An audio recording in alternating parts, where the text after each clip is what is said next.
ఓం శుక్లాంబరధరం విష్ణుం శశివర్ణం చతుర్భుజం ప్రసన్నవదనం ధ్యాయేత్ సర్వవిఘ్నోపశాంతయే నారాయణం నమస్కృత్య నరం చైవ నరోత్తమం దేవీం సరస్వతీం వ్యాసం తతో జయముదీరయేత్.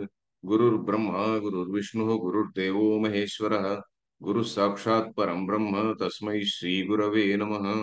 ఓం భగవద్గీత శ్రోతలందరికీ కూడా ఆహ్వానం. మనం ఇప్పుడు భగవద్గీత రెండవ అధ్యాయంలో 48వ శ్లోకం చదివాం గత క్లాస్లో. ఏమిటి? మొట్టమొదటి 47, 48 గత క్లాస్లో చదివాం. ఏంటి? కర్మణ్యేవాధికారస్తే మా ఫలేషు కదాచన. కొంచెం అందరూ అనవసరంగా దాన్ని కన్ఫ్యూజ్ అవుతుంటారు అని చెప్పని చెప్పుకున్నాం.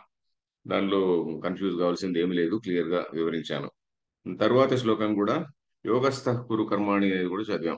దాది తర్వాత దాని భాష్యం కూడా చదివాం. యోగస్థః కురు కర్మాణి అంటే యోగ మార్గంలో ఉంటూ, కర్మయోగ మార్గంలో ఉంటూ నువ్వు సంగం త్యక్వ, దానిపైన లవ్ లవ్ కానీ హేట్రెడ్ కానీ ఏమి అలాంటిది రాగద్వేషాలు లేకుండా ధనంజయ, ఓ ధనంజయ, నువ్వు సిద్ధి అసిద్ధి ఎందు రెండింటి ఎందు కూడా సముడుగా ఉండి, అంటే ఒక ఒక లాభం వచ్చినప్పుడు ఆ, దానిపైన చాలా ఉప్పొంగిపోవడము, రానప్పుడు దాని ఏదైనా కష్టం వచ్చినప్పుడు దానికి కృంగిపోవడము, ఇలాంటిది లేకుండా ఉంటూ అని చెప్పని. ఈ సమత్వం అనేది ఎందుకు చెప్పారు? ఇంతకు ముందు కూడా మనం చూసాం. ఏమిటి? యావానర్థ ఉదపాని సర్వత సంప్లుతోదకే అని. ఇప్పుడు వేదాలన్నీ కూడా ఒక చిన్న ఉదపానం, అంటే ఒక ఒక చిన్న ఏదో చిన్న ట్యాంక్, ఏదో వాటర్ ట్యాంక్ తో పోల్చదగినటువంటివి. ఇది ఆత్మజ్ఞానం అనేటువంటిది పెద్ద సర్వత సంప్లుతోదక స్థానీయం అని చెప్పని అన్నారు. సర్వత సంప్లుతోదక అంటే పూర్తిగా ప్రతి చోట వాటర్ తో నిండి ఉన్నటువంటి స్థానం. అంటే ఇక్కడ ఉండేవన్నీ కూడా అక్కడ ఉంటాయి, ప్లస్ మచ్ మచ్ మోర్ అని. అంటే మనం ఒక పెద్ద ఫలాన్ని పొందడం కోసము చిన్న ఫలాన్ని వదిలేస్తున్నాం. అందుకనే ఒకసారి అంటుంటారు, ఆత్మజ్ఞానం ఆత్మజ్ఞానం అనే వాళ్ళకు మరి మీకు కూడా ఉంది కదా ఆసక్తి, ఆత్మజ్ఞానం పైన ఆసక్తి. అంటే ఆత్మజ్ఞానం వచ్చిన తర్వాత వీడు నేను ఇంత గొప్పవాడిని అని అనుకోడు. వీడి పర్సనాలిటీనే డిజపేర్ అవుతుంది. అందువల్ల ఆత్మజ్ఞాని అనేటువంటి వాడికి ఆశ ఉన్నది. మాకంటే గొప్ప ఆశ, మేమేదో వేదం చదువుకుంటాం, మేమేదో స్వర్గానికి పోతాం అనేటువంటి మాది చిన్న ఆశ అయితే నీది చాలా పెద్ద ఆశ కదా అని అనొచ్చు. ఈ పెద్ద ఆశ అనేటువంటిది కాదు. ఎందుకంటే వాడు వేదం చదువుకున్నటువంటి వాడు తర్వాత మళ్ళీ రకరకాలైనటువంటి లోకాల్ని పొందినటువంటి వాడు ఆ లోకాల నుంచి తిరిగి వస్తాడు, అదే పర్సనాలిటీతో ఉంటాడు. వీడికి ఈ పర్సనాలిటీ అనేది డిజపియర్ అయిపోతుంది. ఈ ఐ అనేటువంటిది పూర్తిగా డిజపియర్ అయిపోతుంది ఆత్మజ్ఞానం వల్ల. కాబట్టి వీడు అహంకార పూర్వకంగా చేయడం లేదు. అహంకార పూర్వకంగా కాకుండా అహం అనేటువంటిది పూర్తిగా నశిస్తుంది. అది అక్కడ భేదం అనమాట. వీడికి ఎక్కువ, మాకంటే ఎక్కువ ఆశ అంటే కొంతమంది అంటుంటారు. అది చాలా తప్పు, అదే అవగాహన. సో ఇది సిద్ధ్యో సమభూత్వ అంటే గొప్ప ఫలం అంటే ఏమిటి? ఆత్మ జ్ఞానం అనేటువంటిది గొప్ప ఫలం. గొప్ప ఫలము అది వచ్చిన తర్వాత నేను అనేటువంటిది ఉండదు అక్కడ. సర్వత్రా అన్నిటి యందు కూడా ఒకటి బ్రహ్మ దృష్టి ఉంటుంది. అది ఒక గొప్ప ఆనందమైన ఆనంద స్థితి. అంతేగాని ఈ విషయానందము బ్రహ్మానందం అని రెండు పదాలు వాడుతుంటారు. ఈ పదాలు కూడా నేను ఇదివరకు చెప్పినట్టుంది. విషయానందం అంటే మనకు ఎక్స్టర్నల్ ఆబ్జెక్ట్స్ నుంచి వచ్చేటువంటి ఆనందం. ఆత్మానందం అంటే జ్ఞానం వల్ల వచ్చేటువంటి ఆనందం. సో ఇది అందుకని మనం కర్మయోగం చేస్తున్నాం. కర్మయోగం అంటే ఏంటి? ఈశ్వరార్పణ బుద్ధియా. ఈశ్వరార్పణం అంటే ఏమిటి? మళ్ళీ ఈశ్వర అంటే ఒక కాస్మిక్ రూలర్ అనుకోండి, ఒక కాస్మిక్ డిజైన్ అనుకోండి. ఆ కాస్మిక్ ప్లాన్ ప్రకారం నా విధిని నేను నిర్వహిస్తున్నాను అనేది కర్మయోగం. అది ఈ శ్లోకం కూడా చదివాం. సిద్ధ్యో సమభూత్వ సమత్వం యోగోచ్యతే. సమత్వం, ఆ బ్రహ్మను వేదాంత శాస్త్రంలో సమ అని చెప్పని అన్నారు. నిర్దోషం హి సమం బ్రహ్మ అని మళ్ళీ నెక్స్ట్ 5వ అధ్యాయంలో కూడా మనకు రాబోతున్నది. సో అట్లా సమత్వం అనేటువంటిది మనం ఉపనిషత్తుల్లో చెప్పినటువంటి మాట. ఇక్కడ ఉన్నటువంటి మాటలన్నీ కూడా ఎక్కడో చోట ఇంకొక పద్ధతిలో ఉపనిషత్తుల్లో ఉన్నటువంటివే భగవద్గీతలో దాని యొక్క సారభూతంగా మనకు అందిస్తున్నాడు శ్రీకృష్ణుడు. తర్వాత నెక్స్ట్ శ్లోకం చదవాలి మనము, 49వ శ్లోకం. ఒక చిన్న అవతారిక ఉంది. యత్ పునః సమత్వ బుద్ధి యుక్తం ఈశ్వరారాధనార్థం కర్మ ఏతస్మాత్ కర్మణః. యత్పునః సమత్వబుద్ధియుక్తం ఈశ్వరారాధనార్థం కర్మ ఏతస్మాత్ కర్మణః. ఈశ్వరారాధనార్థం కర్మ అనే చోట బ్రేక్. ఈశ్వరారాధనార్థం కర్మ ఏదైతే ఉందో అన్నట్టుగా, ఏతస్మాత్ కర్మణ దానితో పోలిస్తే అని. యత్ పునః సమత్వ బుద్ధియుక్తం ఈశ్వరారాధనార్థం కర్మ. సమత్వ బుద్ధితో కూడినటువంటిది. సమత్వ బుద్ధి యుక్తం అంటే సమత్వ బుద్ధితో కూడినటువంటిది. అలాగే ఈశ్వర ఆరాధనార్థం, ఈశ్వర ఈశ్వరుని ఆరాధిస్తున్నాను, అథవా I'm following the cosmic design, I'm putting my self in the shoes of the lord. ఆ విధంగా ఆ ఆ విధంగా భావించుకొని ఈశ్వరారాధనార్థం కర్మ. యత్ పునః కర్మ. యత్ అనేటువంటిది కర్మ అనే దాంతో సంబంధం. ఏ కర్మ అయితే ఉన్నదో అని, ఈశ్వరారాధనార్థము తర్వాత సమత్వ బుద్ధియుక్తంగా చేసిన కర్మ ఏదైతే ఉన్నదో అని, యత్ పునః అనేదా. ఏ తస్మాత్ కర్మణ, ఈ కర్మతో పోలిస్తే, ఈ ఈ కర్మ కంటే దూరేణ హ్యవరం కర్మ అనేటువంటిది అన్వయం అక్కడ. ఆ దూరేణ హ్యవరం కర్మ అనే దానికి లింకప్ చేశాడు అనమాట అవతారికం.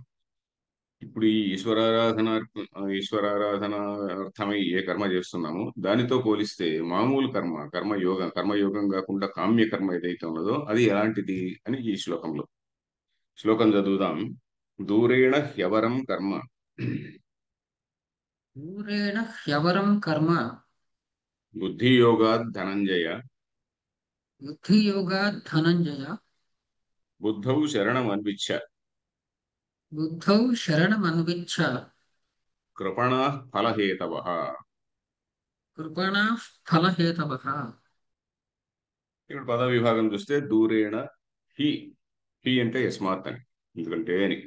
హి అవరం, అవర, అవర అంటే ఇన్ఫీరియర్ అన్నమాట. దూరేణ హి అవరం కర్మ బుద్ధియోగాత్ హే ధనంజయ, బుద్ధౌ శరణం, శరణం బ్రేక్ చేస్తున్నాం శరణం అన్విచ్ఛ, కృపణాః ఫలహేతవః. ఫలహేతవః అనేది ఒకే సమాసం. ఫలానికి హేతువులయ్యేటువంటి వాళ్ళు అని. ఫలహేతు అంటే ఫలానికి హేతు అయ్యేటువంటి వాడు అని. సో దూరేణ హ్యవరం కర్మ, ఇది ఆ బుద్ధి యోగంతో చేసేటువంటి కర్మ కంటే ఈ కర్మయోగం అనేటువంటిది ఫార్ ఫార్ ఇన్ఫీరియర్ అని. దూరేణ హ్యవరం, దగ్గరగా కూడా కాదు, దూరేణ హ్యవరం. దూరేణ హ్యవరం అంటే ఆ రెండింటి మధ్య గ్యాప్ చాలా ఉన్నది హైరార్కీలో. ఇప్పుడు ఉదాహరణకి ఏదో చీఫ్ మినిస్టర్ ఎవరో ఉన్నాడు అనుకోండి, ఆయనకు మినిస్టర్ అంటే ఇమీడియట్లీ నెక్స్ట్ హిమ్. అలా కాకుండా చీఫ్ మినిస్టర్ అనే వాడికి ఏదో మామూలు క్లార్క్ తోనే ఏదో చిన్న పెట్టి సమ్ పెట్టి ఆఫీసర్ తోనో పోలిస్తే చాలా దూరంలో ఉంటుంది. వాళ్ళ మధ్యలో హైరార్కీలు ఎన్నెన్నెన్నెన్నో ఉంటాయి. సో ఆ విధంగా దూరేణ హ్యవరం కర్మ. మనం తెలుగులో ఏదో సామెత చెప్తుంటాం, మనకు నక్కకు నాకలోకానికి సంబంధం ఏంటి, ఎంత దూరం అని. నాగలోకం కాదు అది, నాకం అంటే స్వర్గం. స్వర్వ్యయం స్వర్గాన కస్త్రిది వస్తే దశాలయ అని చెప్పని అమరకోశంలో చెప్తాం కదా. సో ఆ విధంగా దూరేణ హ్యవరం కర్మ. కర్మ అంటే ఇక్కడ ఏం కర్మ చెప్పుకోవాలి? కామ్య కర్మ చెప్పుకోవాలి ఇక్కడ. బుద్ధియోగంతో చేసేటువంటి కర్మతో పోలిస్తే ఈ కామ్య కర్మ అతి దూరంలో ఉన్నది, అతి చాలా ఇన్ఫీరియర్ది అని. అది దూరేణ హ్యవరం కర్మ బుద్ధియోగాత్. బుద్ధియోగాత్ అనే మాట ఇక్కడ మళ్ళీ చెప్పాడు. బుద్ధియోగాత్ హే ధనంజయ. బుద్ధియోగం అంటే ఏంటి? బుద్ధి అంటే ఇప్పుడు ఒక వివేక బుద్ధితో అని చెప్పని కూడా మనం విచారించాము ఇదివరకు. ఒక వివేక బుద్ధితో, కొంచెం నిశ్చయాత్మిక బుద్ధి, వ్యవసాయాత్మిక బుద్ధి, ఇట్లాంటి పదాలు వాడారు. అంటే మనం ఆలోచించి, ఇప్పుడు కర్మయోగంలోను తర్వాత వేదాంతంలో జ్ఞాన ప్రధానం ఉందండి. కర్మకాండలో కర్మ ప్రధానం. కర్మ చేస్తుంటాడు, అతని దాని అర్థం తెలుసుకుంటే తెలుసుకుంటాడు, లేకుంటే లేదు, నాకు కర్మ ఫలం కావాలి, అది కావాలి, ఇది కావాలని హ్యాపీగా ఉంటాడు అతను. బట్ ఈయన ఇక్కడ జ్ఞానయోగంలో తత్వం ఏమిటి, సత్యం ఏమిటి అని తెలుసుకోవడం ఇక్కడ లక్ష్యం. సో అందుకని బుద్ధి యోగాత్, ఇక్కడ సమత్వ బుద్ధి, సమత్వ బుద్ధి, ఇక్కడ బుద్ధి అంటే మళ్ళీ సమత్వ బుద్ధి. బుద్ధి యోగాత్ ఆ, ధనంజయ హే ధనంజయ. తర్వాత బుద్ధవు శరణమన్విచ్చ, ఈ బుద్ధి యందు నువ్వు శరణమును కోరుము, శరణమును పొందుము అని. బుద్ధవు శరణం అన్విచ్చ, అన్విచ్చ ఇచ్చ అంటే డిజైర్ కదా, శరణం అన్విచ్చ అంటే శరణాన్ని కోరుము అని. ఏమిటి దేని యందు? బుద్ధవు, బుద్ధి యందు. బుద్ధి యందు అంటే ఏంటి? మొట్టమొదట యోగ బుద్ధి. ఆ యోగ బుద్ధి వచ్చిన తర్వాతనే మళ్ళీ సాంఖ్య బుద్ధికి వస్తుంది ఎలిజిబిలిటీ. కాబట్టి బుద్ధవు శరణం అన్విచ్చ అంటే ప్రైమరీ స్టేజ్ లో యోగ బుద్ధి, కర్మయోగ బుద్ధి. సెకండ్ స్టేజ్ లో, నెక్స్ట్ స్టేజ్ లో సాంఖ్యయోగ బుద్ధి. సో దీని యందు నువ్వు శరణను కోరుము. శరణం అంటే ఏమిటి అనేదాన్ని శంకరాచార్యులు రాస్తున్నాడు. ఏదో అభయ ప్రాప్తి స్థానం అని చెప్పబోతున్నాడు, చూద్దాం అది. బుద్ధవు శరణం అన్విచ్చ, ఈ బుద్ధి యందు నువ్వు శరణు పొందుము. ఎందుకు? కృపణాః ఫలహేతవః, ఈ ఫలానికి కారణమయ్యేటువంటి వారు ఎవరైతే ఉన్నారో వాళ్ళు కృపణాః. కృపణాః అంటే దీనులు, పిటియబుల్ పీపుల్. చాలా డెస్పికబుల్ పీపుల్. వాళ్ళు పిటియబుల్, డెస్పికబుల్, ఇంకేమన్నా పదాలు ఉంటే వాడుకోవచ్చు మనం. డెస్పికబుల్ పీపుల్, జాలిపడదగ్గవారు, చాలా జాలిపడదగ్గవారు అని చెప్పాను. कृपणाः फलहेतवः फलः ఫలస్య హేతుః యః భవతి సः ఫలహేతుః ఫలహేతవः అంటే ఏంటి ఫలానికి కారణమైనటువంటి వారు ఫలానికి కారణమైనటువంటి వారు వాళ్ళు ఎలాంటి వారు అంటే కృపణాః దీనాః అంటే దయనీయాః కృపణాః అంటే ఏదో బ్యాడ్ ఫెలోస్ అని కాదు చాలా జాలి చూపుతున్నాం మనం వాళ్ళని వేదం చదువుకున్నటువంటి వాడిని మనం ఏమని తిట్టడం లేదు పనికి మాలను కూడా తిట్టడం లేదు వేదం చదువుకున్నటువంటి వాడిని ఆయన అంతటితోనే ఆపేసి దాని అర్థం తెలుసుకోకుంటే అతను జాలి పడ్డవా ఇంత పడదగ్గవాడు అని ఈ మనకు విద్య ప్రతి చోట కూడా చాలా చోట్ల చెప్పారండి మన వాళ్ళు వేదం చదువుకోవడం కాదయ్యా నువ్వు వేదానికి అర్థం తెలుసుకో అని ఆ, విద్యారణ్య స్వామిని రాస్తారు ఏమిటి స్థాణురయం భారహర కిలాభూత్ అధీత్య వేదం న విజానాతి యోర్థం అని చెప్పని అధీత్య వేదం వేదాన్ని చదువుకొని నా విజానాతి యః అర్థం ఎవడైతే అర్థాన్ని తెలుసుకోడు వాడు స్థాణు అయం భారహర స్థాణు అయం అంటే వాడు మొదలాంటి వాడు అని స్థాను భారహరహ ఇంకొక కంపారిజన్ ఏంటి బరువును మోసేవాడంతే ఆ వేదం యొక్క బరువునంతా మోసుకొని ఉన్నాడు అంతే గాని ఆ బరువును భారహరహ అంటే కొన్ని వ్యాఖ్యల్లో టీకల్లో గాడిద ఎలాగైతే గంధపు చెక్కలు మోస్తూ ఉంటుందో దానికి పెద్ద భేదమేం లేదో ఆ విధంగా దీనంతా మోసుకొని పోతున్నాడు అని కూడా రాశారు సో ఆ విధంగా వేదం చదివినటువంటి వాడు అర్థాన్ని తెలుసుకోవాలి అని అక్కడ ఉండేది ఎందుకంటే లేకుంటే ఏమవుతున్నది మనము you are giving a wrong picture to the people also ఎందుకంటే వేద పండితుడిని మనం పిలుస్తామండి పిలిస్తే ఆయన చాలా అట్టహాసంగా పనిచేస్తాడు ఇంకా నేను నా చేతిలో మోక్షం ఉంది లేకుంటే నా చేతిలో స్వర్గం ఉంది అన్నట్టుగా బిహేవ్ చేస్తాడు కొంచెం వేదాంతం చదువుకున్నటువంటి వాడైతే వేదార్థం తెలిసినటువంటి వాడైతే దాన్ని ప్రజలకు సరిగా వివరించి చెప్తాడు అరే ఇది ఇదయ్యా ఈ పూజ యొక్క అర్థం ఇది పూజ మన పూజలో ఉన్నటువంటి అంగములు ఇవి ఈ విధంగా ఉంటుంది ఒక నిర్గుణమైనటువంటి నిర్గుణమైనటువంటి స్వరూపం ఒకటి సగుణమైనటువంటి స్థాయి ఒకటి ఈ రెండు స్థాయిల్లో మనం ఊహించుకుంటుంటాం ఇది ఏదో చెప్తాడు మొత్తానికి కొంచెం వేదాంతం చదువుకున్నటువంటి వాడైతే కొద్దిగా ఒక తత్వ దృష్టితో దాన్ని ఎక్స్ప్లెనేషన్ ఇవ్వగలడు సో అలా కాకుండా వేదార్థం తెలియకుండా బంగారు కడియాలు వేసుకొని బాగా గట్టిగా వచ్చి కూర్చొని మంత్రం చెప్పేటువంటి వాళ్ళకి నేను కొంచెం నిందిస్తున్నానేమో క్షమించాలి సో అలాంటి వాళ్ళు ఏంటి ప్రజలకు రాంగ్ ఇంప్రెషన్ ఇస్తున్నారు వీళ్ళు ఏదో గట్టిగా అరుస్తుంటారు అని చెప్పి మాట్లాడుతుంటారు ఫ్రీగా మాట్లాడేటువంటి వాళ్ళు చాలా మంది ఉంటారు స్వాములందరూ కూడా గట్టిగా ఇట్లా అరుస్తూ ఉంటారు అంతే అని చెప్పని ఫ్రీగా మాట్లాడుతుంటారు అన్నమాట సో ఆ విధంగా సో కృపణా ఫలహేతవ అందుకనే జాలిపడదగ్గవారు అని అన్నాడు అయ్యా కొంచెం అర్థం తెలుసుకోండి అని ఇప్పుడు చెప్తున్నాడు కృష్ణుడు సో ఇది చూద్దాం భాష్యం చూద్దాం దూరేణ అతి విప్రకర్షేణ దూరేణ అతి విప్రకర్షేణ హి అవరం నికృష్టం కర్మ ఫలార్థినా క్రియమాణం ఈ అవరం నికృష్టం కర్మఫలార్థినా క్రియమాణం నికృష్టం కర్మ ఫలార్థినా క్రియమాణం నికృష్టం కర్మ ఫలార్థినా క్రియమాణం ఫలార్థినా క్రియమాణం కర్మ అని ఉమ్. బుద్ధి నికృష్టం యోగాత్ కర్మ సమత్వ బుద్ధి ఓకే, చదువుతున్నావా మళ్ళీ ఓకే హి అవరం నికృష్టం కర్మ ఫలార్థినా క్రియమాణం ఈ అవరం నికృష్టం కర్మ ఫలార్థినా క్రియమాణం బుద్ధి యోగాత్ సమత్వ బుద్ధి యుక్తాత్ కర్మణ బుద్ధియోగాత్ సమత్వబుద్ధి యుక్తాత్ కర్మణః జన్మ మరణాది హేతుత్వాత్ ధనంజయ జన్మ మరణాది హేతుత్వాత్ ధనంజయ.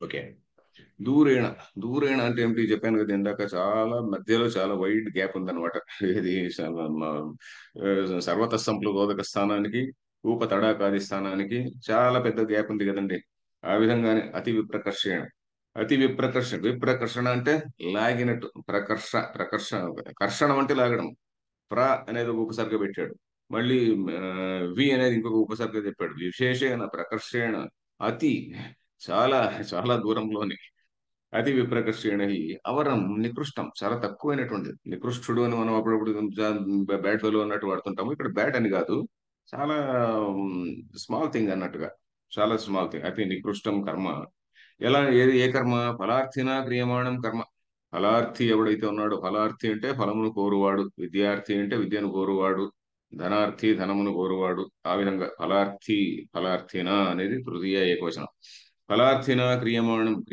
అంటే చేయబడుతున్నటువంటి కర్మ క్రియమాణం కర్మ దేనికంటే నికృష్టం బుద్ధి యోగాత్ బుద్ధి యోగం కంటే చాలా నికృష్టమైనది ఏంటి బుద్ధి యోగం అంటే ఏంటి సమత్వ బుద్ధి యుక్తాత్ కర్మణ సమత్వ బుద్ధి ఏదైతే ఉన్నదో ఆ సమత్వ బుద్ధికి అంతో ఎంతో కొంచెం విచారం కూడా అవసరం వ్యవసాయాత్మిక బుద్ధి అన్నాడు కదండి వ్యవసాయాత్మిక బుద్ధి అంటే వాడు వివేకముతో ఒక నిర్ణయం తీసుకుంటాడు. ఓహో, there is something higher, I have to know the truth.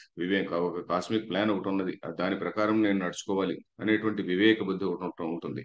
So అలాంటి బుద్ధి యోగము కంటే, బుద్ధి యుక్తాత్ కర్మణ అంటే బుద్ధి యోగము కంటే అని, కంటే అది నికృష్టము. ఎందుకు ఇది నికృష్టం? సమత్వ బుద్ధి యోగాత్ కర్మణ, దీని యొక్క స్పెషాలిటీ ఏమిటి? జన్మ మరణాది జన్మ మరణాది హేతుత్వాత్. హే ధనంజయ, కర్మ నికృష్టమైనటువంటి ఎందుకు నికృష్టము అనే దాన్ని చెప్తున్నాడు. అది నికృష్టం కర్మ. ఎందుకు నికృష్టము? జన్మ మరణ ఆది హేతుత్వాత్. జన్మ మరణ ఆది, జన్మము మరణము మొదలైనటువంటి ఏంటి? జన్మలో మరణంలో ఉండేటువంటి సుఖ దుఃఖాలు ఇవన్నీ కూడా, ప్రతి స్టెప్ లో కూడా సుఖమో దుఃఖమో, ప్రతి ఎవ్రీ ఎక్స్పీరియన్స్ మనం ప్రతిరోజు చూసేటువంటి ప్రతి ఎక్స్పీరియన్స్ కూడా ఏదో అంతో ఎంతో సుఖాన్నో అంతో ఎంతో దుఃఖాన్నో ఇస్తూ ఉంటుంది. సుఖ దుఃఖాది హేతుత్వాది, ఇది ఎటర్నల్ గా సాగుతూ ఉంటుంది అని. దీన్ని ఇదే బెటర్ అనుకునేటువంటి వాళ్ళు కూడా ఉంటారండి. అదొక పాయింట్ ఆఫ్ వ్యూ ఉన్నది. ఉదాహరణకి ఇంగ్లీష్ లో ఒక అతను డబ్ల్యూబి ఏట్స్ అనే ఒక పోయిట్ ఉన్నాడు. W B William Butler Yeats. Yeats అంటే వైఈఏటిఎస్. అతన్ని ఈట్స్ అనకూడదు, వైఈఏటిఎస్. విలియం బట్లర్ ఏట్స్ అనేటువంటి ఆయన రాస్తాడు. నాకు మనం మళ్ళీ అతనికి was acquainted with Indian philosophy. ఆయన ట్యాగూర్ కు గొప్ప స్నేహితుడు. ట్యాగూర్ గారికి నోబెల్ ప్రైజ్ రావడానికి డబ్ల్యూబి ఏట్స్ అండ్ టిఎస్ ఎలియట్ వీళ్ళందరూ రికమెండ్ చేశారు అని చెప్పని అంటారు. సో ఆయనకు నోబెల్ బహుమానం వచ్చింది అని. సో ఆయనకు ఇండియన్ ఫిలాసఫీ బాగా తెలుసు. దీనిలో పునర్జన్మ, ఇది ఇవన్నీ కూడా తెలుసు. అయ్యా, నాకు మళ్ళీ మళ్ళీ జన్మ కావాలి, ఎందుకంటే నాకు ఐ వాంట్ టు ఎంజాయ్ అని అంటుంటాడు. ఇంకా కొంతమందిని నేను చూశాను. ఏంటంటే శ్రీశైల శిఖరం దృష్ట్యా పునర్జన్మ నవిద్యతే అంటారు అనుకోండి. శ్రీశైల శిఖరం చూస్తే మళ్ళీ పునర్జన్మ, అర్రే నాకు జన్మ కావాలా, మళ్ళీ కావాలి అనుకునేటువంటి వాళ్ళు కూడా ఉంటారు. అది వేరే. We're not talking about such people. ఫలార్థిన క్రియమాణం బుద్ధియోగ సమత్వ బుద్ధియోగ కర్మణ జన్మ మరణ ఆది హేతుత్వాత్. జన్మ మరణము సుఖ దుఃఖాలు మొదలైనటువంటి వాటికి కారణమైనటువంటిది. అందువలన కారణం కావున అని. హేతుత్వాత్ అనేది మళ్ళీ పంచమి విభక్తి. జన్మ మరణాది దుఃఖాలకు హేతువు కావున. హేతుత్వాద్ అంటే హే ధనంజయ. Next line. యత ఏవం యత ఏవం యోగ విషయాయాం బుద్ధౌ యోగ విషయాయాం బుద్ధౌ తత్ పరిపాకజాయాం వా సాంఖ్య బుద్ధౌ తత్ పరిపాకజాయాం వా సాంఖ్య బుద్ధౌ శరణం ఆశ్రయం అభయప్రాప్తి కారణం శరణం ఆశ్రయం అభయప్రాప్తి కారణం అన్విచ్ఛ ప్రార్థయస్వ అన్విచ్ఛా ప్రార్థయస్వ పరమార్థ జ్ఞాన శరణో భవ ఇత్యర్థః. పరమార్థ జ్ఞాన శరణో భవ ఇత్యర్థః. ఇత ఏవం, ఇది ఈ విధంగా ఉంది కాబట్టి అని. ఏది అతి దూరేణ విప్రకర్షణ, ఇది చాలా జ్ఞాన మార్గంతో పోలిస్తే ఇది చాలా అతి దూరంలో చాలా అల్పమైనటువంటి ఫలం ఇచ్చేది. అందువల్ల యత ఏవం, ఈ విషయం ఇలా ఉంది కాబట్టి, యోగ విషయాయాం బుద్ధవు, యోగ విషయమైనటువంటి బుద్ధిలో. యోగ విషయం ఉంటే ఇక్కడ మళ్ళీ కూడా మనం మొట్టమొదట కర్మయోగం, దాని తర్వాత సాంఖ్యయోగం, దీనిలో స్టెప్ బై స్టెప్ యోగ విషయమైనటువంటి బుద్ధిలో.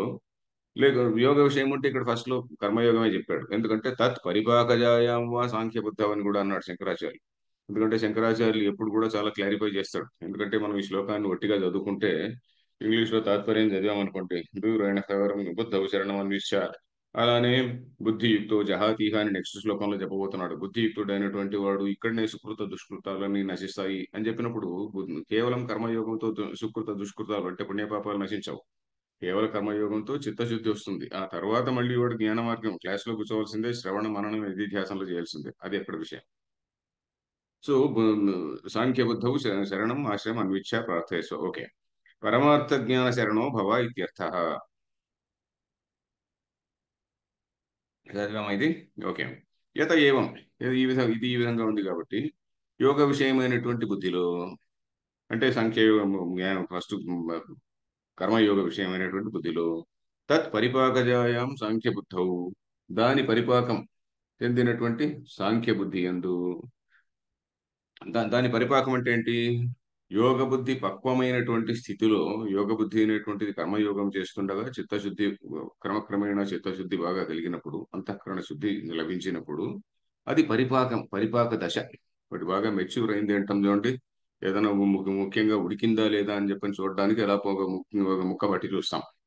దానిలో ఉన్నట్టు అంటాం అన్నం ఒక చిన్న మెతుకు బట్టి ఉడికిందా లేదా అని చూస్తాం. సో ఆ విధంగా తత్ పరిపాకం ఏమంటే ఏదో ఒక పండు తీసుకోండి, ఒక మామిడి పండు ఏదో తీసుకోండి. ఆ పండు తీసుకున్న తర్వాత దానికి కొంచెం దాని రంగు మారిందా లేదా, కొంచెం వాసన వస్తున్నదా లేదా, ఇవన్నీ కూడా చూస్తాం కదా. అది పరిపాకం, పక్వమైంది. పక్వ బుద్ధి అనుకోండి. ఆ పక్వ బుద్ధి అయినటువంటి ఆ స్థితిలో తత్ పరిపాకజాయాం, దేని పరిపాకము? కర్మయోగం యొక్క పరిపాకం. కర్మయోగము బాగా ముదిరితే, ముదిరితే అనకూడదు, కర్మయోగం బాగా పరిపక్వం చెందితే, కర్మయోగం పరిపక్వం చెందితే అది సాంఖ్య బుద్ధి కింద మారుతుంది, సాంఖ్యయోగం కింద మారుతుంది. తత్ పరిపాకజాయాం, పరిపాకజ అంటే ఆ పరిపాకము నుండి పుట్టిన అని, పరిపాకజ. వనజ అంటే వనము నుండి పుట్టినది, గిరిజ కొండ నుండి పుట్టినది అన్నట్టుగా. పరిపాకజ అంటే పరిపాకము నుండి పుట్టినటువంటి, పరిపాకం వల్ల కలిగినటువంటి.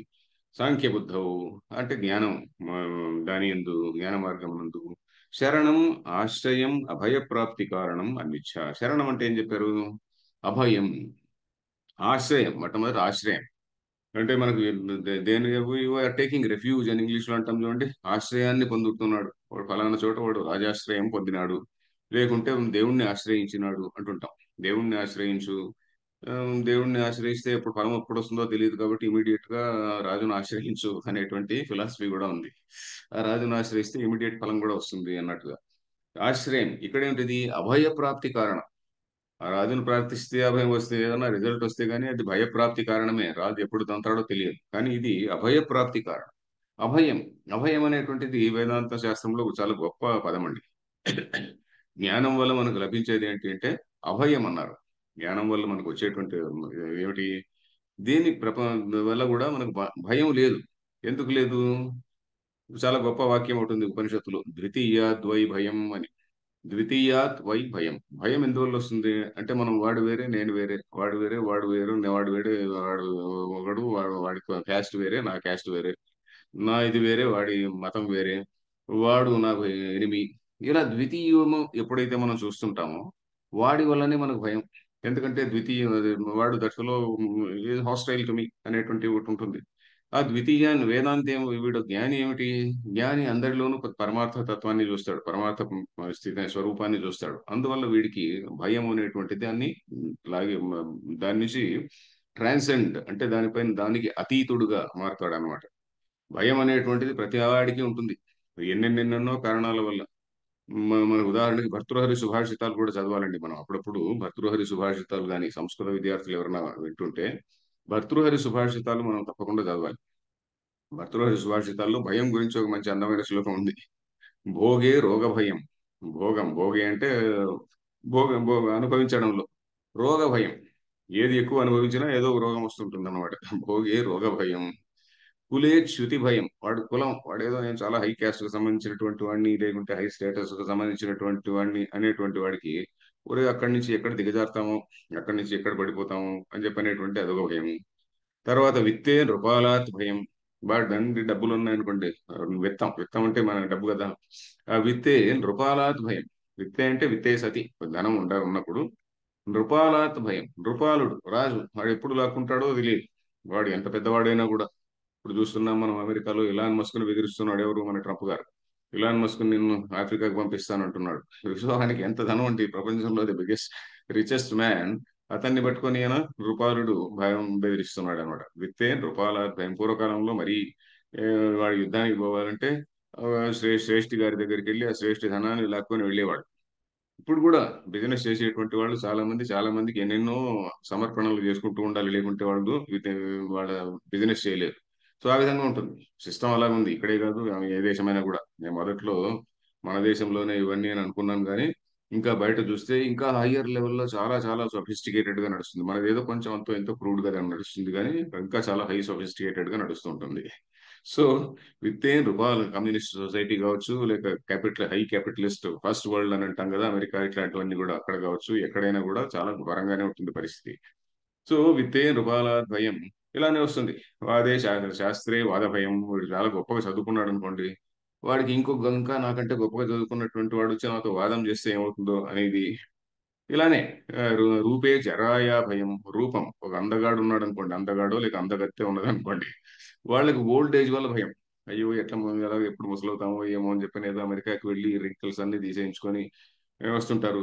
ఇంకా చాలా మంది ముక్కులను ఇన్సూర్ చేసేటువంటి వాళ్ళు, చెవులను ఇన్సూర్ చేసేటువంటి వాళ్ళు, లిప్స్ ను ఇన్సూర్ చేసేటువంటి వాళ్ళు, ఇవన్నీ కూడా మనం చదివామన్నమాట హాలీవుడ్ పీపుల్. సో ఆ విధంగా రూపే జరాయాభయం. రూపవతి కానీ రూపవంతుడు కానీ ఎవరైతే ఉన్నారో వాళ్ళకి ఓల్డ్ ఏజ్ వల్ల భయం. ఈ విధంగా అన్నిటిలో కూడా భయం ఉందయ్యా అని లాస్ట్ వాక్యం ఏదో ఉంది. సర్వత్రా భయం, వైరాగ్యమేవా భయం. వైరాగ్యం మాత్రమే ఒకటే అభయం. వైరాగ్యం అంటే ఏంటి? నాకు ఏం వద్దు పట్టించుకోకుండా ఉండడం అని కాదు. విరాగం. రాగం ఉంటే అటాచ్మెంట్. అటాచ్మెంట్ లేకుండా అన్నిటిని కూడా వీడు అనుభవిస్తుండొచ్చు. అటాచ్మెంట్ అనేది ఉందా? ఓకే, సరే ఈరోజు భోజనం మంచి భోజనం దొరికింది, ఓకే, హ్యాపీ. హ్యాపీ అని కూడా కాదు, దానిపైన పెద్దగా పట్టించుకోవు. ఆఫ్ కోర్స్ ప్రైజ్ చేయాలి అప్పుడప్పుడు. భోజనం, మంచి భోజనం పెట్టిన వాళ్ళు మనం ప్రైజ్ చేయాలి. అది సోషల్ మేనర్స్ అన్నమాట. తర్వాత మంచి భోజనం దొరకలేదు అనుకోండి, ఊరికే అన్నాన్ని మనం తిట్టుకుంటా ఉండకూడదు. ఓర్రే ఇది ఇలా ఉంది, ఈ దోశ చూస్తే ఇలా ఉంది, దీనిలో ఇంత ఉప్పు ఎక్కువ, దానిలో అది ఎంత ఎక్కువ అని చెప్పి చాలా మంది చాలా తప్పు పట్టుకుంటే తమ గొప్పదనానికి తక్కువ అని అనుకుంటుంటారు చాలా మంది. ఏదో ఒక దాన్ని తప్పు పట్టుకుంటే మన గొప్పదనానికి తక్కువ అనేటువంటి ధోరణిలో. నేను ఇప్పుడు అందరినీ తప్పులు పడుతున్నానని మీరు భావించకండి. నేను ఉన్న విషయం ఏదో ఉమ్, లోకం తీరు చెప్తున్నా అంతే. నేను ఎవరిని తప్పులు పట్టడం లేదు. సో ఆ విధంగా వైరాగ్యమేవ అభయం. వైరాగ్యం అంటే దేనిపైన కూడా రాగం లేకుండా విగత రాగ యస్మాత్. ఎవడి నుంచి రాగం అనేటువంటిది విగత అంటే తొలగిపోయిందో వాడు విరాగి. విరాగస్య భావ వైరాగ్యం. ఆ విరాగ స్థితిలో ఉండడమే వైరాగ్యం అంటారు అన్నమాట. అంతేగాని వైరాగ్యం అంటే నాకు ఇంకేం సరైన ప్యాంట్ వద్దు, గుడ్డలు వద్దు అని కాదు. సో వైరాగ్యమేవ అభయం. ఆ అభయం అనేటువంటిది ఎప్పుడు వస్తుంది? అంతో ఇంతో వీడు ఆలోచన చేస్తేనే వస్తుంది. అంతో ఇంతో మెచ్యూరిటీ వస్తేనే వస్తుంది. ఆలోచన చేసినా చేయకపోయినా కొంతమందికి డక్కా మెక్కిలు జీవితంలో కొంచెం డక్కా మెక్కిలు తిని వస్తూ ఉంటుంది వైరాగ్యం. సో ఇలాంటి రకరకాల కారణాల వల్ల వస్తూ ఉంటుంది. సో అలాగా అభయ ప్రాప్తి కారణం ఇక్కడ ఏంటి? జ్ఞానములో అభయం ఉన్నది. జ్ఞానం వల్ల అభయం ఉంది కాబట్టి ఆ ఆ దాన్ని అన్విచ్ఛ ప్రార్థయస్వ, దాన్ని నువ్వు కోరుకోవాలి. ప్రార్థయస్వ అంటే కోరుకో. ఏమిటది? పరమార్థ జ్ఞాన శరణో భవ. పరమార్థ జ్ఞానం యందు శరణును పొందుము. పరమార్థ జ్ఞాన శరణ అంటే పరమాత్మ జ్ఞానే శరణం యస్య సహ. జ్ఞానే శరణం యస్య సహ పరమార్థ జ్ఞాన శరణ. అది అక్కడ కూడా బహువ్రీహి సమాసం. పరమార్థ జ్ఞాన శరణో భవ. ఎందుకు? జ్ఞానం అనేటువంటిది ధైర్యాన్ని ఇస్తుంది. జ్ఞానం మాత్రమే ధైర్యాన్ని ఇస్తుంది. అది ఇది ఇవన్నీ కూడా మనం చెప్పుకునేది సాధకుడి దృష్టిలో నుండి. సాధకుడు ఎవరైతే ఉంటారో ఆ సాధకుడికి మామూలుగా సమాజంలో ఉన్నటువంటి వాడికి, యుద్ధం చేయాల్సినటువంటి వాడికి ఇది చెప్పకూడదు. యుద్ధంలో చేయవలసినటువంటి వాడికి, ఎవరే నువ్వు కూడా ఒకటే, పాకిస్తాన్ వాడు ఒకటే, పాకిస్తాన్ వాడిని నువ్వు షూట్ చేయకూడదు, లేకుంటే ఇంకేదో నువ్వు చైనా వాడిని షూట్ చేయకూడదు అని చెప్పకూడదు. ఇప్పుడు ఎందుకంటే అర్జునుడికి చెప్తున్నాడు, ఒరే నువ్వు భీష్ముడిని షూట్ చేయి, ఇంకొక ఆయన ఎవరినో మన ద్రోణుడిని షూట్ చేయని చెప్పుతున్నాడు. కాబట్టి మనం అది గమనించుకోవాలి. స్వధర్మమే అనే దాన్ని మళ్ళీ స్వధర్మం నుంచి మళ్ళీ తప్పుకోకూడదు. జ్ఞాన మార్గంలో ఉన్నటువంటి వాడు పూర్తిగా సాధన మార్గంలో ఉండి నాకు బ్రహ్మజ్ఞానం కావాలనుకునేటువంటి వాడు ఈ విధంగా ఉండాలి. బ్రహ్మజ్ఞాని అయిన తర్వాత కూడా ఒకవేళ జనకుడు, రాముడు ఇలాంటి వాళ్ళ లాగా వాళ్ళు ఎంతో ఒక లైన్ దాటకుండా ఎప్పుడే కానీ తమ ధర్మాన్ని దా ఆ, అనుష్ఠించేటప్పుడు ఒక గీత దాటరు. అందుకే రాముణ్ణి మర్యాద పురుషోత్తం అంటాం. మర్యాద అంటే ఏమిటి? మనం తెలుగులో మర్యాద అంటే డిఫరెంట్ డిఫరెంట్ మీనింగ్. మర్యాద అంటే ఇంటికి వచ్చిన వాడికి సత్కారం చేయడం, అది మర్యాద. కానీ మర్యాద అంటే ఒక లైన్ అనమాట. దట్ థ్రెషోల్డ్ ఏదైతే ఉన్నదో, ఆ ఎటికెట్ యొక్క థ్రెషోల్డ్ ఒకటి ఉంటుంది కదా, అది మర్యాద. ఆ థ్రెషోల్డ్ ని ఎప్పుడు కూడా దాటాడు, అతిక్రమించడం రాముడు. ఏ సందర్భంలో చూసినా వీడు రావణుడు కూడా ఒకసారి అంతా ఆ, వాడి విల్లు విరిగిపోయి రథం కూలిపోయి ఉన్నప్పుడు అప్పుడు నేరుగా షూట్ చేయొచ్చు. అలా కాదయా, నువ్వు చాలా అలసిపోయినావు, ఈ రోజు పోయి నువ్వు మళ్ళీ రథం ఎక్కిరా, ఎందుకంటే వీళ్ళు శస్త్రం లేని వాడిని షూట్ చేయకూడదు కదా. సో అంత ఖచ్చితంగా ఉంటుంది. సో అది మర్యాద పురుషోత్తం అనేటువంటిది. సో జ్ఞాన శరణోభవ. ఇక్కడ సాధకునికి చెప్పినటువంటి విషయం ఏంటంటే, నువ్వు ఈ జ్ఞానమునందు శరణు పొందు అని అన్నాడు. నెక్స్ట్ లైన్, యతః అవరం కర్మ కుర్వాణాః కృపణాః దీనాః अतः अवरं कर्म कुर्वाणाः कृपणाः दीनाः ఫలహేతవః ఫలహేతవః ఇంకో రోజు చూద్దాం. ఫలహేతవ ఫలతృష్ణ ప్రయుక్త సంతః ఫలహేతవః ఫలతృష్ణా ప్రయుక్తా సంతః యో వా ఏతదక్షరం గార్గి అవిదిత్వా యో వా ఏతదక్షరం గార్గి అవిదిత్వా అస్మాల్లోకాత్ ప్రైతి స కృపణః తస్మాల్లోకాత్రైతి స కృపణః ఇది శృతేః. ఇది శ్రుతేః. యతః ఎందుకంటే అవరం కర్మ కుర్వాణాః కృపణాః దీనాః. అవరం కర్మ తక్కువ నికృష్టమైనటువంటి ఈ కామ్య కర్మను చేసేటువంటి వాళ్ళందరూ కూడా కృపణులు దీనులు. వాళ్ళు అలాంటి వాళ్ళు ఎవరు? వాళ్ళు ఫలహేతవ, ఫలానికి హేతువు లేనటువంటి వాళ్ళు, కర్మ ఫలానికి హేతువు లేనటువంటి వాళ్ళు, కర్మ ఫల తృష్ణ ప్రయుక్త, ఫల తృష్ణ చేత ప్రేరేపింపబడినటువంటి వారు. ప్రయుక్త అంటే దానివల్ల ప్రేరేపింపబడినటువంటి వారు. ప్రయుక్త సంతః అట్లా ఉన్నవారై. ఎందుకని? ఇక్కడ ఒక లైన్ ఉంది. యో వా ఏతదక్షరం గార్గ్యవిదిత్వా అస్మాల్లోకాత్ ప్రైతి అని ఫుల్ వాక్యం ఉంది. నేను దాన్ని విడగొట్టి చదివాను. యో వా ఏతదక్షరం గార్గ్యవిదిత్వా అస్మాల్లోకాత్ ప్రైతి అలాగే ఉంటుంది వాక్యం. యహ వా, యహ వా ఆర్ యహ అంటే ఎవడైతే ఏతత్ అక్షరం ఈ అక్షరమైనటువంటి బ్రహ్మ, అక్షర బ్రహ్మ అంటే ఏమిటి? నిత్య శుద్ధ ముక్త బుద్ధ ముక్త స్వభావమైనటువంటి బ్రహ్మ అని చెప్పుకున్నాం కదా. ఆ అక్షర బ్రహ్మ అంటే అది అవినాశి బ్రహ్మ, అవికారి బ్రహ్మ. సో అలాంటి బ్రహ్మను తెలుసుకున్నటువంటి వాడు అంటే సత్యాన్ని తెలుసుకోండి అని అంతే. మన బేసిక్ ఎంఫసిస్ అంతా కూడా సత్యాన్ని తెలుసుకోని. గార్గి అవిదిత్వ, హే గార్గి. ఇక్కడ ఇది ఎక్కడ ఉంటుందంటే ఈ రైలు నుంచి బృహదారణ్య ఉపనిషత్తు ఉంది కదా.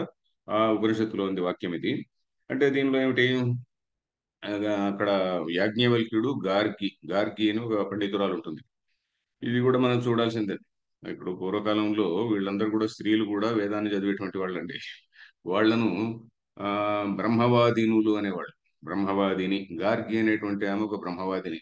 ఇలాంటి వాళ్ళు చాలా మంది ఉన్నారు. మనకు వేద మంత్రాలు ఇచ్చినటువంటి వాళ్ళు ఋషుల్లో కూడా బ్రహ్మవాదినులు కొంతమంది ఉన్నారు. సో ఆ విధంగా ఒట్టిగా ఏదో ఒక వర్గం వాళ్ళు లేకుంటే మగవాళ్ళు మాత్రమే ఇది రాశారని కాదు. ఎవరు ఎన్నెంతో మంది వాళ్ళు తపస్సు చేశారు. ఎంతెంతో మంది కొన్ని కొన్ని వాళ్ళ తపస్సులో వచ్చినటువంటి ఆవిష్కరణలని ఈ ఉపనిషత్తుల రూపంలో పెట్టారు. సో ఈ గార్గికి చెప్తున్నాడు, ఓ గార్గి, ఎవరైతే యోవా, ఎవరైతే ఏతదక్షరం ఈ అవినాశి అయినటువంటి అక్షరం అంటే శరము లేనటువంటి, శరం అంటే నాశనం, అక్షరం అంటే నాశనం లేనిది అని. మనం రాసేటువంటి అక్షరాలు కూడా దానికి అక్షరము అని ఎందుకన్నారు? నాశనం లేనిది. ఎందుకంటే ఆ సౌండ్ అది ఎప్పటికీ ఉండేటటువంటిది.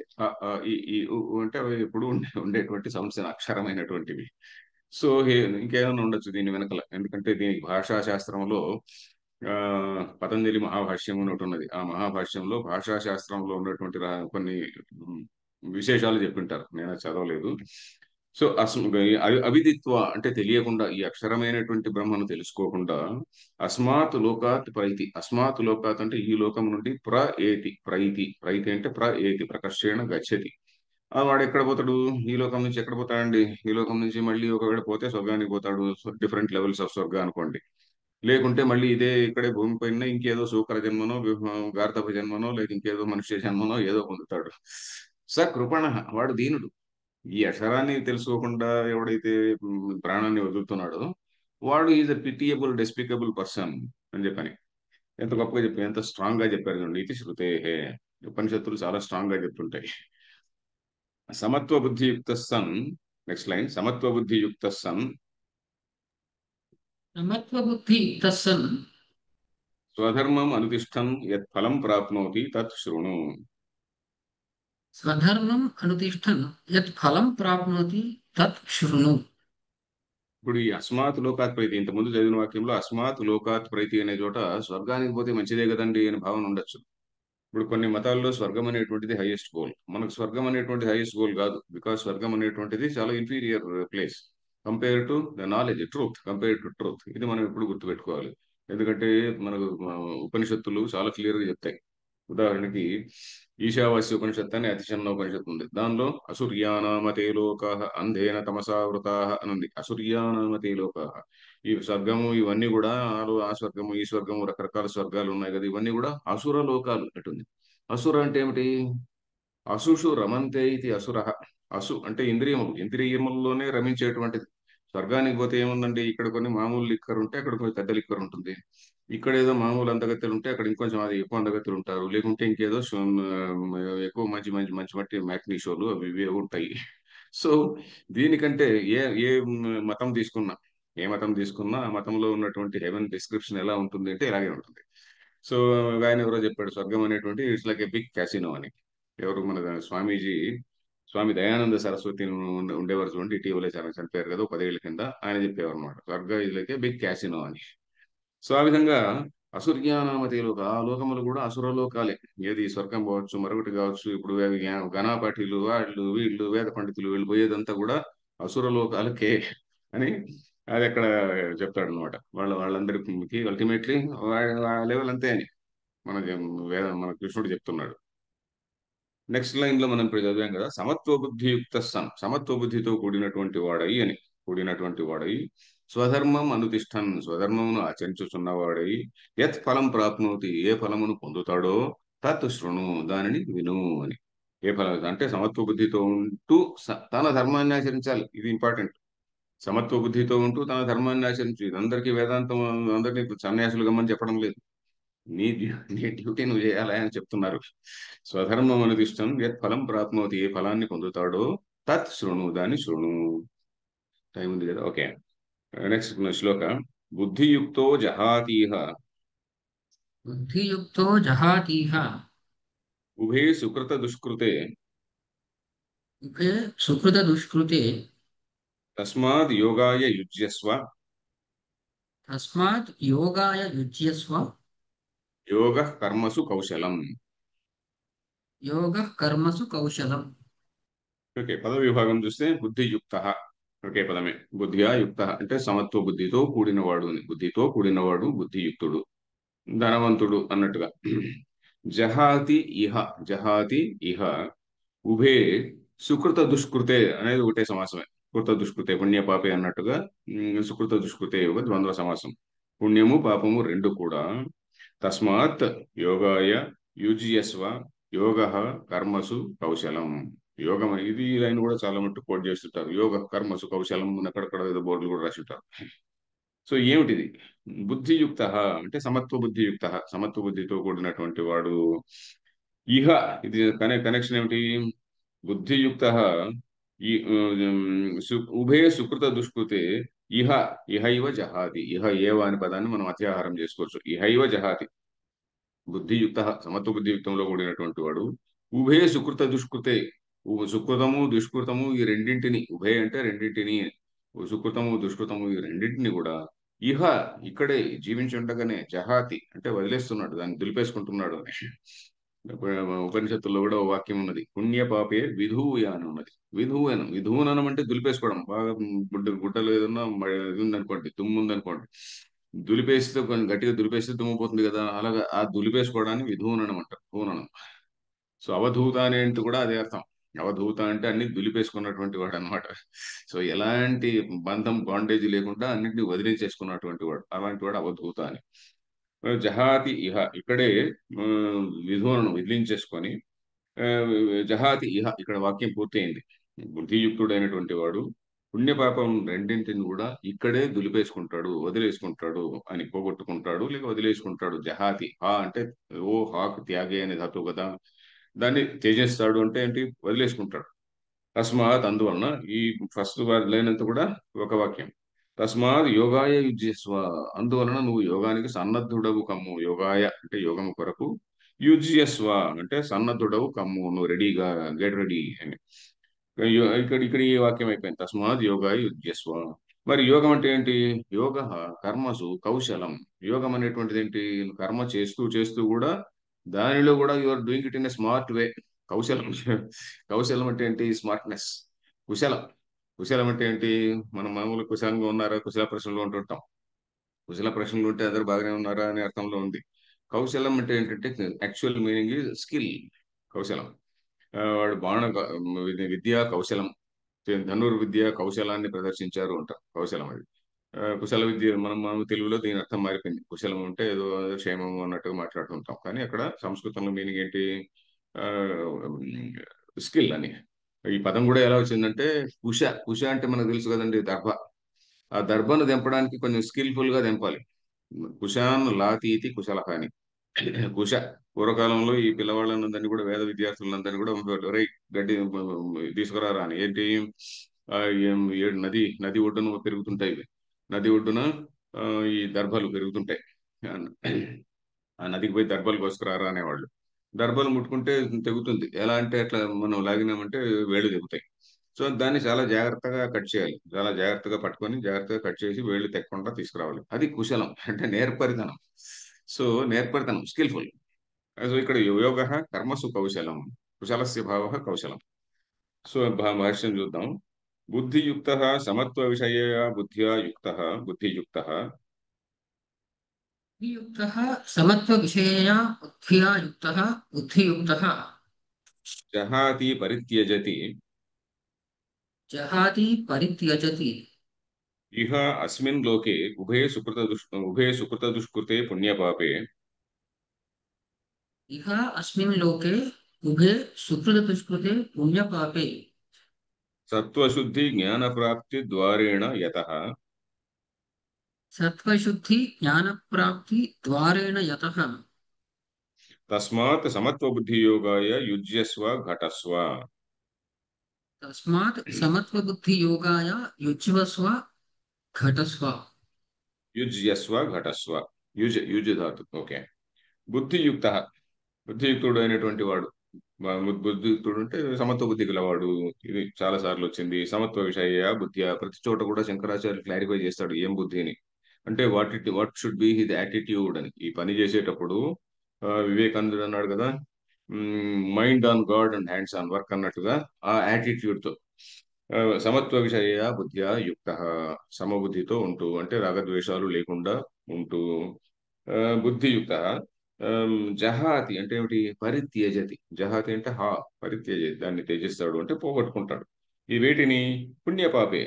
ఎలాగా పోగొట్టుకుంటాడు? నేరుగా పోగొట్టుకుంటాడా? ఇది కూడా క్లారిఫై చేయాలి. లేకుంటే దీనికి ఇంగ్లీష్ ట్రాన్స్లేషన్ చదివితే ఓకే, కర్మయోగం చేయడం వల్లనే నాకు మోక్షం వస్తుంది అనే మీనింగ్ వస్తుంది ఈ వాక్యాన్ని చదివితే. భాష్యకారులు ఏం చేస్తారు? భాష్యకారులు ప్రతిదానికి ఇంటర్ప్రెట్ చేస్తారనమాట. నేరుగా కాదయ్యా, దీని ద్వారా నువ్వు 10వ క్లాస్ చదివిన తర్వాత దీని వల్ల దాని తర్వాత నువ్వు ఇంటర్మీడియట్కి వెళ్ళాలి, ఇంటర్మీడియట్ తర్వాత నువ్వు ఇంకేదో గ్రాడ్యుయేషన్ పీజీ ఇవన్నీ చేయాలి అనేటువంటివి క్లారిఫై చేస్తుంటాడు అనమాట. 10వ క్లాస్ అయిన వెంటనే ఎస్ మా వాడు ఐపీఎస్ అయిపోతాడు, లేకుంటే ఐఏఎస్ అయిపోతాడు అని, లేకుంటే ఇంకేదో సైంటిస్ట్ అవుతాడు అనే భావనలో ఉండకూడదు. సో సుకృత దుష్కృతే పుణ్యపాపే సత్వశుద్ధి జ్ఞాన ప్రాప్తి ద్వారేణ. నేరుగా పుణ్యపాపాల విధూననం అనేది ఉండదు. వ్యక్తి కర్మయోగంలో చిత్తశుద్ధి వస్తుంది. దాని తర్వాత మళ్ళీ ఆత్మ సంయమము ఇవన్నీ చేసుకున్న తర్వాత మళ్ళీ శ్రవణ మనన నిధిధ్యాసనలు. జ్ఞాన చిత్తశుద్ధి జ్ఞాన ప్రాప్తి ద్వారేణ, ఆ ద్వారములో యత, ఎందుకంటే అలా ఉంది కావున అని. యత అంటే అలా ఉంది కావున. తస్మాత్ సమత్వ బుద్ధి యోగాయ, సమత్వ బుద్ధి కొరకు, సమత్వ బుద్ధిలో ఉండడం కొరకు ఘటస్వ, యుజ్యస్వ అంటే ఘటస్వ. ఘటస్వ అంటే ప్రయత్నించు, దాని ఎందుకు ప్రయత్నించు. ఘటస్వ ఘటనం, ఘటన సమర్థుడు అంటుంటారు. అంటుంటే ఏంటి? అఘటన ఘటన సమర్థుడు. ఘటన కాదు, అఘటన ఘటన. ఘటన కానటువంటి దాన్ని కూడా ఘటింపజేసేటువంటి సమర్థుడు, సాధ్యం కానటువంటి దాన్ని కూడా సాధించేటువంటి సమర్థుడు అని ఇలా మాట్లాడుతుంటారు. ఘటస్వ అంటే దాని గురించి ప్రయత్నించు అని. యోగో హి కర్మసు కౌశలం योगो हि कर्मसु कौशलम् స్వధర్మాఖ్యేషు కర్మసు వర్తమానస్య स्वधर्माख्येषु कर्मसु वर्तमानस्य యా సిద్ధ్యసిద్ధ్యో సమత్వ బుద్ధి ఈశ్వరార్పిత చేతస్తయా या सिद्ध्यसिद्ध्योः समत्वबुद्धिः ईश्वरार्पितचेतस्तया తత్ కౌశలం కుశల భావ. तत् कौशलं कुशलभावः ఓకే. యోగో హి అంటే యస్మాత్, ఎందువలనంటే యోగ కర్మసు కౌశలం. యోగం అంటే ఏమిటి? కర్మలు చేయడంలో కౌశలం, నేర్పరితనం. ఏమిట్రా ఈ నేర్పరితనం అంటే కౌశలం ఏమిటి? ఏ కర్మలు? స్వధర్మాఖ్యేషు కర్మసు, స్వధర్మంతో సంబంధించినటువంటి కర్మలు. స్వధర్మాఖ్యేషు, ఆఖ్య అంటే పేరు, స్వధర్మం అనే పేరు గల కర్మలు అని. స్వధర్మం అనే పేరు గల అనే కేటగిరీ కింద వచ్చేటువంటి కర్మలు. వాటి యందు కర్మసు వర్తమానస్య, ఆ కర్మలు చేస్తున్నటువంటి వాడికి యా సిద్ధ్యో సమత్వ బుద్ధి, ఏ సమత్వ బుద్ధి వాడికి సిద్ధి ఎందు గాని అసిద్ధి ఎందు గాని ఏ సమత్వ బుద్ధి కుదురుతుందో అని, కలుగుతుందో. ఎందుకు కుదురుతుంది అది? ఈశ్వరార్పిత చేతస్థయ, వాడి మనస్సును ఈశ్వరుడి పైన పెట్టాడు. Mind on God. అనేది ఈశ్వరార్పిత చేతస్థయ. మైండ్ అక్కడ పెట్టాడు. మన కాస్మిక్ ప్లాన్ ఇలా ఉన్నది. ఈశ్వర డిజైన్, గాడ్స్ డిజైన్ ఈ విధంగా ఉన్నది అనేటువంటి I'm only A servant of that that cosmic order అన్నట్టుగా. సో ఈశ్వర అర్పిత చేతస్థయ, ఆ విధంగా మనసు ఉండడం వల్ల, ఈశ్వరునికి అర్పించబడినటువంటి మనసు కావడం మనసు గలవాడు కావడం వల్ల అని ఈశ్వరార్పణ చేత, ఈశ్వరార్పణము చేసిన మనస్సు గలవాడు అని. అలాంటి చేసినందువల్ల ఆ, తత్ కౌశలం కుశల భవ. అది అదే కర్మ, అదే కౌశలం కుశల భవ. అదే that is what is the skill అని. ఇంకా టైం అయిపోయింది ఇక్కడ దాదాపు. లాస్ట్ లైన్ మళ్ళీ నెక్స్ట్ క్లాస్ లో చదువుదాం. నెక్స్ట్ క్లాస్ ఎప్పుడు శ్రీనివాస్? నెక్స్ట్ వీక్ నువ్వు ఉండవేమో కదా? మండే పెట్టుకుందాం సార్ ఒకసారి. ఆ, మళ్ళీ మీకు అప్డేట్ ఓకే. చేస్తాను. ఓకే. రైట్. ఓం పూర్ణమదః పూర్ణమిదం పూర్ణాత్ పూర్ణముదచ్యతే పూర్ణస్య పూర్ణమాదాయ పూర్ణమేవావశిష్యతే. ఓం శాంతి శాంతి శాంతి. ధన్యవాదాలు సార్. ధన్యవాదాలు.